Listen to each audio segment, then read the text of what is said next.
Grammar is easy. Okay, what is conjunctions? Conjunctions are joining words. Conjunctions connect words and sentences like and, but, or, because. Conjunctions help us make better sentences.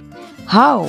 If the word is and, it is used for ideas. Tom plays saucer and Iman rides her bike. But is a conjunction. But how? It is used to show contrast. Max wants ice cream, but he dropped his cone. Or is used for choices. Do you want a burger or a pizza?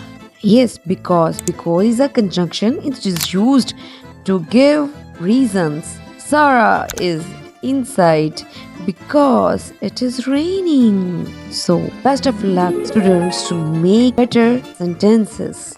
Thanks for watching, dear friends. Don't forget to tap subscribe, hit like, and share this video with your buddies. Stay tuned with Creative Kids.